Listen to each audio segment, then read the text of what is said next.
Delhi minority commission जो है मुस्लिम, सिख, ईसाई, बुद्धिस्ट, जैन, पारसी इन धर्मों के लोगों को मिलाकर या इन धर्मों के किसी को भी कोई समस्या होती है उसकी सुनवाई कहीं ना हो।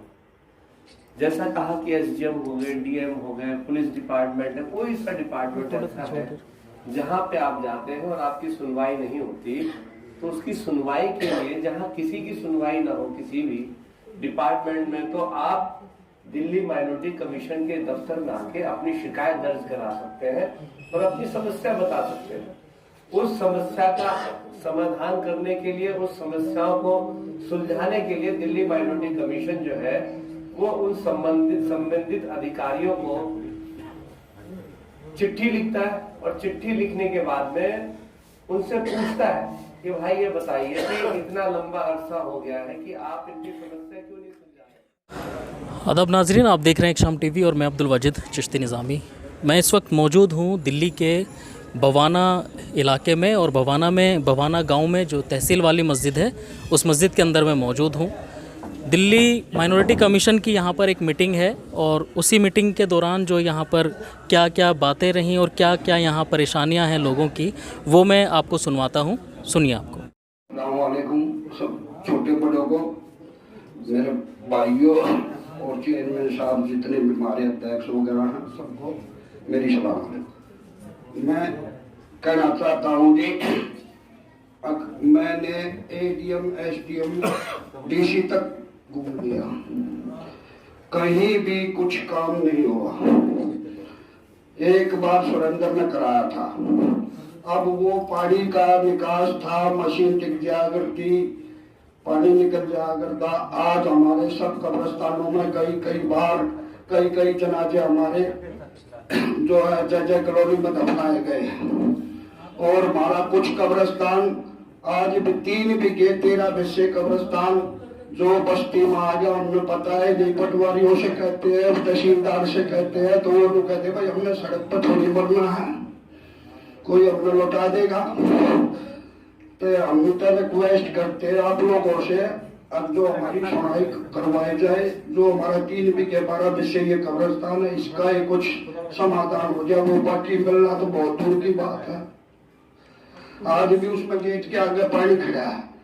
और रही बात ना तो वोटिंग लिस्ट, हमारी दो बहू, मैं अपनी खुद की कहूंगा, मेरी 2 बहू आई कई साल से 13 से आज तक वोटिंग लिस्ट नहीं बन रही। मेरे 3 4 पोते हैं, उनके नाम नहीं चढ़ लिए, हमारी पेंशन नहीं बढ़ रही, जबकि मैं इतना घूमने फिरने वाला आदमी है।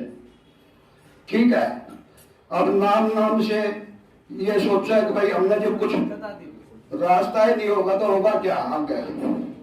अब सबर का बांध टूट चुका है, तो ये मैं आपकी नॉलेज में डालता हूं। कई बार एमएलए साहब से भी मिल लिए, बजट कब आओगा, वो कई साल हो लिए, वो बजट नहीं आता। लोगों को इकट्ठा किया, लेकिन हमारे कब्रिस्तान का बनाना तो बहुत दूर की बात है, अब तक उसमें भरत तक नहीं हो पाया। वही सारी चीजें बतलाऊंगा, निकलने का रास्ता नहीं है। अगर किसी का, हमारे गांव वालों का इंतकाल हो जाता है तो हमें दफनाने के लिए दूसरी जगहों पे जाना पड़ता है, काफी दूर गाड़ियां करके जनाजे को उस गाड़ी में रखकर लोगों को गाड़ियों में बैठाकर फिर हमें जाना पड़ता है। ये कदीमी लोग हैं, कदीमी गांव के कदीमी लोग हैं कि जो यहाँ के रहने वाले लोग हैं 47 से पहले के, आज वो इस चीज के लिए बहुत परेशान है।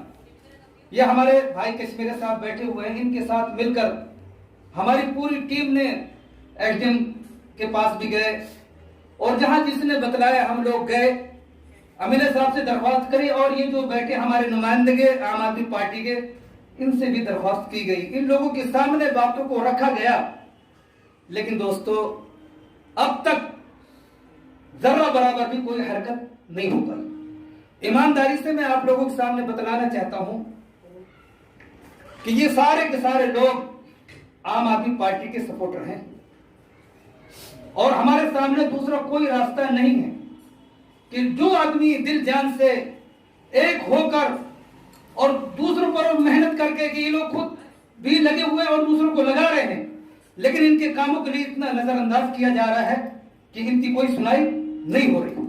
आज हमारे लोग, हमारे कौम के लोग, ना तो इनके राशन कार्ड बन रहे हैं, राशन कार्ड है तो लोगों के नाम उसमें नहीं है, ना इनके नाम चढ़ रहे हैं, और ना तो इनका वोट आई कार्ड बन रहे हैं, वोटर लिस्ट में इनके नाम चढ़ रहे हैं। यानी इनकी कोई सुनने वाला नहीं, इनकी कोई कहने वाला नहीं। चेयरमैन साहब, हमारा ये जो इलाका है एक मजदूर तबके के लोग हैं, एक तो बेचारे अपने बच्चों को पढ़ा नहीं सकते हैं, हालांकि आपके पास में वो पावर है, आप चाहे तो अल्पसंख्यकों के लिए बहुत कुछ कर सकते हैं, लेकिन इनको पता नहीं है, हमें पता नहीं। आज बड़ी खुशी हुई है कि आप हमारे बीच में आए हैं, सारी बातों को समझाएंगे, सारी बातों को बतलाएंगे और इंशाल्लाह उस पर हम लोग अमल करेंगे। और तो हम ये चाहते हैं कि आप लोग, हमारे बच्चे पढ़ तो जाते हैं, लेकिन उनको सरकारी नौकरी तो बहुत दूर की बात है। एक एमएलए के अंडर में बहुत सारी चीजें होती हैं कि साथियों को एडजस्ट कर सकते हैं, किसी को कंप्यूटर में स्कूलों के अंदर बैठा सकते हैं, किसी को हॉस्पिटल के अंदर, स्कूलों के अंदर, किसी को जन विभाग के अंदर। हम ये नहीं कहते परमानेंट हो, लेकिन कम से कम कोई तो सूरत हो ताकि हम लोगों के बीच में जा सकें और कह सकें कि भाई ये आम पार्टी के लोगों ने, आम आदमी की पार्टी के लोगों ने देखो ये हमारे कब्रिस्तान को बनवाया है, आम आदमी पार्टी के लोगों ने हमारे बच्चों को रोजगार दिया है, ये आम पार्टी लोग हैं कि जो पेंशन नहीं थी हमारे सीनियर सिटीजन लोगों की, आज उन सबकी पेंशन बंधवा दी। हकीकत तो ये है कि इनकी ना तो कोई सुनने वाला है, ना तो कोई कहने वाला है। अब हम आपसे आज जाना दरख्वास्त करते हैं कि जो बातें कही गई हैं, जो बातें बतलाई गई हैं, इस पर रोशनी डाला जाए, रोशनी न डाला जाए, अमली जामा भी पहनाया जाए, इन कामों को, इन कार्यों को किया जाए। इन्हीं बातों के साथ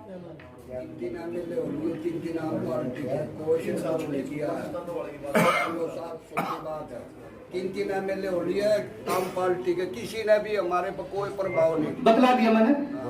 उससे पहले वेद प्रकाश जी थे, रामचंद्र जी थे, डीसी तक मैं पहुंच लिया, और अब जय भगवान जी है, उपकार जी। लेकिन हकीकत तो यह है चेयरमैन जी, अब तक हमारा कोई सामाजिक काम नहीं हुआ। अब तक केजरीवाल जी का पहले साल 2 साल जो बीता वो निकल गया, 5 साल वो निकल गए, ये दूसरे 2 साल निकल गए, लेकिन इस छोटे से समस्या के लिए पूरे विधानसभा में एक कब्रिस्तान का मसला हल नहीं हुआ। बतलाइए किन बातों को लेकर हम लोगों के सामने जाएं, किन लोगों से हम किन बातों को रखकर दरख्वास्त करें। मेरा नाम हाजी अनीस, बवाना गांव में रहने वाला हूं मैं, और आज मुझे जो है मुस्लिम माइनॉरिटी का जो है मेंबर बनाया गया है। हमारे यहाँ लोगों की बहुत सारी समस्याएं हैं, जैसे आधार कार्ड ना बनना या उसमें करेक्शन होने पर बार बार हमें चक्कर काटने पड़ते हैं, और पहचान पत्र ना बनना उसके लिए भी बार बार हमें फार्म भरने पड़ते हैं। और जो है मेन समस्या हमारी क्या है, विडो की पेंशन है या वृद्धा पेंशन है, वो भी हमारी जो है नहीं बन पा रही। बार बार जो है ना हमें लोगों के पास जो है जाना पड़ता है, उनकी खुशामंदी करनी पड़ती है, लेकिन हमारा काम नहीं हो पाता। आज बवाना में हमारे जाकिर साहब जो आए हैं, इनके सामने भी हमने समस्या रखी। इन्होंने वादा किया कि इंशाल्लाह हम इस जो है ना समस्या को दूर करेंगे। हमारे यहाँ मेन क्या कब्रिस्तान की समस्या है, वहाँ पे जो है ना पानी भरा हुआ है, इधर उधर का पानी आता है उसमें जमा है। हमें जो है मुर्दा दफनाने में काफ़ी परेशानियाँ होती है। उसको यहाँ से या तो ITO लेके जाए, या मंगोलपुरी लेके जाए, या फिर JJ कॉलोनी लेके जाए। अब आबादी के एतबार से JJ कॉलोनी में भी जगह बहुत कम है, और यहाँ भी जो है जगह की बड़ी दिक्कत है। तो हमने आज जो है चेयरमैन साहब को बुलाया, उनसे रिक्वेस्ट भी की है कि आप हमारे कब्रिस्तान का जो है ना काम कराएं। और उससे पहले विधायक जी को भी हमने कई बार लिखा है।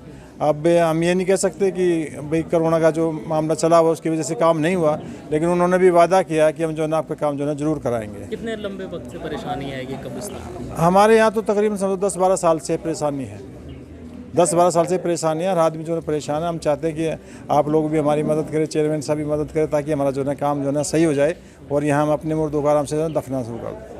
क्या वजह मानते हैं जो कब्रिस्तान में यहाँ कोई काम नहीं करने के लिए तैयार है? वजह जब लोगों का इलेक्शन होता है तो सब लोग आते हैं, कहते भी हम कराएंगे, एप्लीकेशन भी कई मरतबा लगाते हैं, वादा करते हैं, लेकिन उसके बाद जो है ना वादा पूरा नहीं हो पाता। ऐसे जो है ना 5 साल कट जाते हैं। अभी हमने जो है चेयरमैन साहब पर भरोसा किया, अभी हमारे भाई हैं, इंशाल्लाह उम्मीद है कि ये जो है कोशिश करेंगे, एमएलए भी कोशिश करेगा, उसकी वजह से हो सकता है कि हमारा काम जो है ना हो जाए। जो कब्रिस्तान है वो प्राइवेट है या दिल्ली वक्फ बोर्ड का है? वो दिल्ली वक्फ बोर्ड के अंडर में आता है। क्या नाम है कब्रिस्तान का? नाम कुछ नहीं रखा उसका, बस बवाना गांव के कब्रिस्तान है वो। ये मस्जिद भी जो है ना वक्फ बोर्ड के अंडर में आती है। इसकी भी हालत आप देख सकते हैं कि कितनी जो ना खस्ता हालत है। ये टंकी जो आप देख रहे हैं पानी की, इसके नीचे जो है ये गाटर वगैरह गले हुए हैं। लेटरिन बाथरूम भी जो है ये कभी भी ना डैमेज हो सकते हैं। मस्जिद भी कभी भी जो है आप देख रहे हैं कि कितना जो है इसमें नुकसान हो रहा है। काफ़ी पुरानी मस्जिद है, किसी ज़माने की मस्जिद है ये। तो हमने जो है ना वहाँ एनओसी वगैरह के लिए भी ना अप्लाई किया हुआ है वक्फ बोर्ड में। उन्होंने कहा भी ठीक, हम जल्दी से जो है ना आपको एनओसी दे देंगे, लेकिन वो भी हमें नहीं मिल पा रही। तो दिल्ली वक्फ बोर्ड भी कोई तवज्जो नहीं? नहीं, दिल्ली वक्फ बोर्ड कोई ख़ास तवज्जो नहीं कर पा रहा हमारी। तो हम तो अपने चेयरमैन साहब से भी यही रिक्वेस्ट करते हैं कि हमारा काम जो है किया जाए। क्या परेशानियाँ हैं कब्रिस्तान को लेकर? सर हमारे कब्रिस्तानों की एक तो जो मेन जो दिक्कत है, एक तो उधर पानी भरा रहता है, फिर जो मेन जो रास्ता जो है ना, रास्ता नहीं बचा हमारे यहाँ इधर अंदर जाने के लिए रास्ता।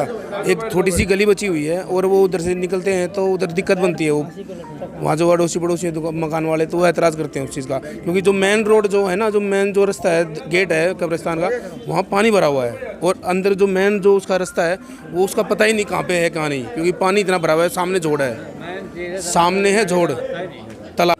वक्फ बोर्ड का कब्रिस्तान है या वक्फ बोर्ड का कब्रिस्तान है जी। जी पुराना कब्रिस्तान है जी।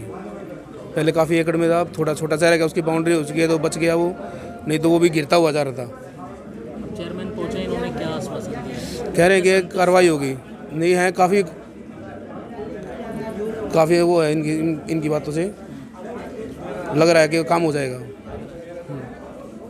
हम ये कहना चाह रहे थे जी, मेरी बेटी मेरे पास रहती है और वो लड़का 12वीं पास क्लियर कर गया है और डिफेंस सिविल डिफेंस का फार्म भी भर दिया और वो ट्रेनिंग भी कर ली है, पर लेकिन उनको वहाँ जाते हैं तो कहते हैं वहाँ जमा कराओ आलीपुर बताओ, तो कहते हैं हमारे पास नहीं है। वो पैसे का चक्कर है जी। क्या कहते हैं वो तो डायरेक्ट तो यही कहते हैं कि तब नंबर आएगा हम भेज देंगे, और नहीं तो करते कुछ नहीं है। कौन सी जगह का मामला है ये बवाना? ये बताओ। ये कार्यक्रम था माइनॉरिटी कमीशन के चेयरमैन साहब का, यहाँ पे स्वागत था और यहाँ के जो ये गांव है बवाना गांव के मुस्लिमों का प्रोग्राम था। अभी हक हकूक़ के जानकारी के लिए प्रोग्राम रखा गया था इनके। क्या यहाँ की परेशानियाँ हैं? कब्रिस्तान से जुड़ा हुआ जो मामला है, जो जी, कोई काम नहीं हुआ, क्या अब आपको लग रहा है होगा? ऐसा है कि गांव में हमारे यहाँ मुस्लिम भाई की संख्या बहुत कम है। कब्रिस्तान तो है लेकिन कब्रिस्तान का रख रखाव ठीक नहीं है, घेराव नहीं है, उसमें पानी बहुत भरा रहता है और ये समस्या बहुत दिनों पुरानी समस्या है, क्योंकि आबादी मुस्लिमों की बहुत कम है गांव में, इसलिए इनकी सुनवाई भी नहीं हो पा रही है। तो इसलिए आज खास करके हमारे चेयरमैन साहब को बुलाया गया था कि उनके सामने ये बात रखें। क्या आश्वासन दिया चेयरमैन साहब? चेयरमैन साहब ने यही आश्वासन दिया है कि हम इसके लिए आगे कार्रवाई करेंगे और वक्फ बोर्ड से बात करेंगे, मुख्यमंत्री जी से बात करेंगे। विधायक क्या कर रहे हैं? विधायक की क्या बात? विधायक जब से अभी विधायक बने हैं तो ये कोरोना काल चल रहा था, 2-2.5 साल उसमें मतलब तो सब जगह काम हुआ है। हाँ वो तो लेकिन काम हुआ है सब जगह। जी यहाँ क्यों नहीं हुआ? ये विधायक जी से कई बार यहाँ के मुस्लिमों ने कहा है, गांव के, उन्होंने कहा कि कार्रवाई हम कर रहे हैं, कोशिश। जय भगवान उपकार जी। क्या बोलते हैं? वो कह रहे हैं कि हम कोशिश में हैं, आज को जल्द से जल्द कराएंगे इसको। क्या कराएंगे मतलब? जैसे पेंशन है, सड़कें हैं? नहीं, पेंशन और सड़कों का काम तो ठीक है, इसमें कोई वो नहीं है। जो पेंशन विधवा विकलांग पेंशन है वो तो ऑनलाइन सरकार ने कर दिया है, उसमें तो कोई परेशानी है नहीं। सड़कों का भी काम हुआ है, बाकी और सारे काम हो गए, लेकिन एक समस्या यहाँ ज़्यादा खासकर मुसलमानों का जो है कब्रिस्तान का है। तो लग रहा है कि समस्या दूर होगी? जी, यकीन है कि जाकिर खान साहब पुरजोर तरीके से आवाज़ उठाते हैं और काम करने में इनको दिलचस्पी है, कोशिश दिल्ली करेंगे। वक्फ बोर्ड में शिकायत की? दिल्ली वक्फ बोर्ड में बात करेंगे चेयरमैन साहब। आपने दी? हाँ, हम लोगों ने, हाँ यहाँ के लोगों ने दे रखी है। कब दी थी? ये हो गया करीब 1.5 साल करीब हो गया। 1.5 साल से अब तक कोई कार्रवाई नहीं? अभी तक नहीं। और कुछ कहोगे? नहीं, बस मैं तो यही कहूँगा कि केजरीवाल सरकार बहुत अच्छा काम कर रही है। लेकिन ये जो समस्या है मैं जी केजरीवाल सरकार के नुमाइंदे क्या कर रहे हैं? नुमाइंदे और चीज़ों पर तो काम ठीक कर रहे हैं, कोई दिक्कत नहीं, लेकिन जो अभी कब्रिस्तान का मामला है वो थोड़ा सा यहाँ है इस मसला, इसको सुलझाने में थोड़ा सा असफल रहे हैं। मैं चाहूँगा कि जल्द से जल्द वो करें। बिस्मिल्लाहिर्रहमानिर्रहीम। मेरे हिसाब से जो यहाँ के विधायक है जय भगवान उपकार जी, उन पर हमें पूरा भरोसा है। उनसे हम 2-3 बार मिल चुके हैं अराउंड 6 महीने में, लेकिन हमें फिर भी उन पर भरोसा है, लेकिन क्योंकि वो बहुत ही अच्छे नेचर के हैं और बार बार 20 से 30 इंसानों के बीच भी मिलने को लिए तैयार है और हमें उन पर भरोसा है। इंशाल्लाह वो काम होगा। लेकिन सर ये बताइए, आप बिना बजट के तो कुछ भी नहीं हो सकता। बिना बजट के तो एक ईंट भी नहीं लगेगी। और अभी कोरोना का टाइम था, इंशाल्लाह मार्च अप्रैल में उनको बजट मिल जाएगा और हमें उन पर भरोसा है। दिल्ली माइनॉरिटी कमीशन के चेयरमैन जाकिर खान मेरे साथ मौजूद हैं। जाकिर साहब, क्या यहाँ पे आपने परेशानियाँ सुनी लोगों की और क्या यहाँ आश्वासन दिया है? ये बवाना गांव में तहसील है, यहाँ पे तहसील के बराबर में मस्जिद है जो कि तहसील मस्जिद के नाम से जानी जाती है। यहाँ पर जो माइनॉरिटीज़ के लोग हैं वो बहुत कम तादाद में हैं और बहुत पुराने लोग हैं। देश की आज़ादी से पहले यहाँ लोग रह रहे हैं। वो देश की आज़ादी का वक्त ऐसा था कि कुछ लोग जो हिंदुस्तान से भाग के पाकिस्तान चले गए थे, मगर ये वो लोग हैं यहाँ पे माइनॉरिटीज़ के लोग, ख़ास तौर पर जो मुसलमान हैं वो लोग मुसलमान हैं जो देश की आज़ादी में गद्दार मुसलमान पाकिस्तान चले गए। तो हिंदुस्तान से प्यार करने वाले और इस हिंदुस्तान की सरजमी से प्यार करने वाले और गंगा जमनी तहज़ीब को प्यार करने वाले वो इस हिंदुस्तान में रुके और ये बवाना क्षेत्र में रुके। तो मैं सलाम करता हूँ ऐसे मुसलमानों को जिन्होंने लालच में ना आकर पाकिस्तान ना जाने का फ़ैसला लिया और हिंदुस्तान में रुकने का फ़ैसला किया। ये मोहब्बत थी, आपस में भाईचारा था, उस भाईचारे के नाते वो यहाँ रुके। आज उन सबसे मुलाकातें हुई, मुलाकात करने के बाद में यहाँ अपनी समस्याएं भी थी। कुछ समस्याएं जैसे हमने दिल्ली सरकार द्वारा जो लाभकारी योजनाएं चलाई जा रही, माननीय मुख्यमंत्री श्री अरविंद केजरीवाल द्वारा फ़ीस वापसी योजना है, लोन के बारे में बताया, जो कोई गाड़ी के लिए लोन लेना चाहे परिवहन लोन उसके बारे में बताया, विदेश में कोई शिक्षा ग्रहण करना चाहता है उसके लिए कैसे लोन मिलेगा उसके लिए बताया, स्कॉलरशिप के बारे में बताया। और एक ख़ास तौर पे यहाँ एक मुद्दा है, इनका सन 1947 से पहले का कब्रिस्तान है, वो कब्रिस्तान जो है बहुत ज़्यादा गड्ढे में चला गया। वहाँ कोई निकासी का रास्ता नहीं है, चारों तरफ मकान बन गए हैं, कोई नाली पानी जो बरसात हो जाती है बरसात में वहाँ से पानी की कोई निकासी नहीं है। तो ऐसे माहौल के अंदर जब बरसात हो और वहाँ पे 2-2, 3-3 फुट पानी भर जाए और कब्रिस्तान है तो इंतकाल तो कभी भी हो सकता है किसी का भी, तो वहाँ पे दफनाने में बहुत दिक्कत आती है। तो ये समस्या सुनी और संज्ञान में लेके इस पर सख्त कार्रवाई करेंगे और जो इनको पानी का निकासी का रास्ता वो मिलना चाहिए इनको और भराव भी होना चाहिए कब्रिस्तान में। दिल्ली वक्फ बोर्ड में भी शिकायत की हुई है इन्होंने, तो दिल्ली वक्फ बोर्ड से क्या आपका? देखिए, दिल्ली वक्फ बोर्ड के अधीन ही ये कब्रिस्तान आता है और दिल्ली वक्फ बोर्ड को भी बहुत सारे मामलों में दिल्ली वक्फ बोर्ड जो है बहुत तत्परता के साथ काम करता है और मैं समझता हूँ इस पर भी वो तत्परता के साथ काम करेंगे और जो इसकी समस्या उसको भी दूर कराने की कोशिश करेंगे। दिल्ली के अंदर जिस तरीके से कब्रिस्तान से जुड़े हुए मामले लगातार सामने आ रहे हैं, अभी हाल ही में आपने देखा होगा दिल्ली के संगम विहार इलाके में एक कब्रिस्तान जहां पर वन विभाग के अंदर में वो आता था और वहां पर 10 रुपये की पर्ची सभी से जो है वो वहाँ काटी जा रही थी कब्रिस्तान के अंदर एंट्री करने की। तो दिल्ली माइनॉरिटी कमीशन ने उसको संज्ञान में लिया और नोटिस जारी करके वहाँ से जो है जवाब मांगा कि आखिर यहाँ पर क्या मामला चल रहा है। लेकिन अब बवाना गांव में जो यहाँ पर ये लोगों की परेशानी है, कब्रिस्तान से जुड़ा हुआ मामला है, अब इसमें दिल्ली माइनॉरिटी कमीशन क्या एक्शन लेता है और यहाँ के लोगों की क्या परेशानियाँ दूर होती हैं या क्या यहाँ पर अब आगे कार्रवाई होती है, ये तो देखने वाली बात होगी। दिल्ली से एक शाम टीवी के लिए मैं अब्दुल वाजिद चिश्ती निज़ामी।